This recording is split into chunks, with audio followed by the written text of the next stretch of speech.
Picture standing on a dusty road in the Deep South, surrounded by a blur of culture you can't quite connect with. If you're a naturally curious person, the isolation you feel isn't geographical, it's entirely mental.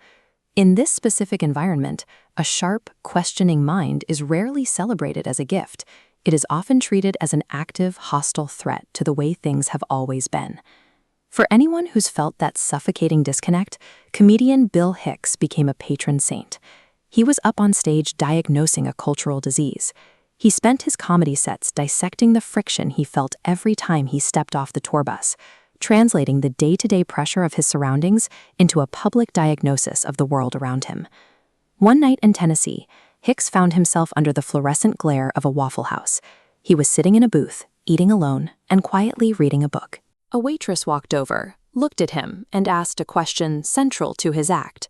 "What are you reading for?" She didn't ask what he was reading. She asked why.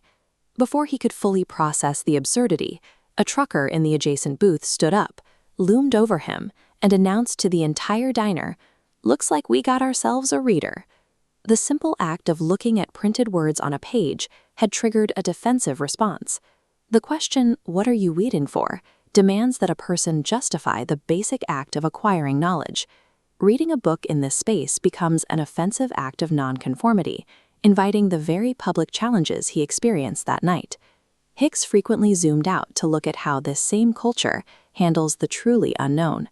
He liked to recount a heavily publicized story about townspeople in rural Alabama who reported seeing UFOs. You might expect an intergalactic visitor to provoke a sense of scientific wonder. Instead, the locals responded by grabbing their shotguns and heading into the fields, terrified of abduction. Look at how this culture processes new information. An outside stimulus arrives, bypasses curiosity, triggers fear, and terminates in hostile defense. This cognitive sequence applies to complex concepts too. If an intellectual idea replaces the spaceship, it follows the same path to an aggressive reaction. The environment is mechanically wired to protect its own status quo. It weaponizes fear to shoot down anything highly evolved before it can even land. Hicks understood the foundation of this hostility firsthand. He grew up in a strict Southern Baptist household in Houston, Texas, surrounded by the stark white walls of traditional institutional dogma. Communities built on this kind of absolute certainty demand a complete suspension of reason from their members. Questioning the established narrative isn't treated as a healthy exercise, it is condemned as a moral failing. Living among people who actively reject progress creates a deep, chronic exhaustion. Hicks used to joke that while the rest of the world was demanding revolution, he was stuck watching people who seemed to be yelling, "Evolution, we want our thumbs." This creates a heavy psychological tax.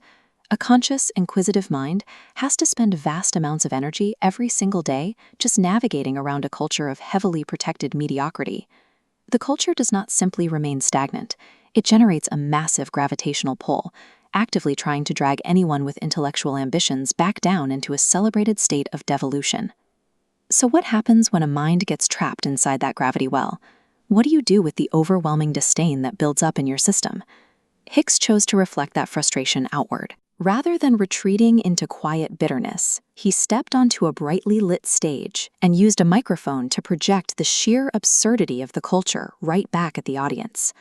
The intense frustration felt by a Southern intellectual is a natural allergic reaction to willful, proud ignorance. Acknowledging the madness and diagnosing it out loud serves as a necessary defense. It protects the observer's sanity in a world where bringing a shotgun to a UFO sighting is considered a logical response. Over the course of his career, Hicks arrived at a specific conclusion about human progress. Our physical evolution is finished. We are now tasked entirely with the evolution of ideas.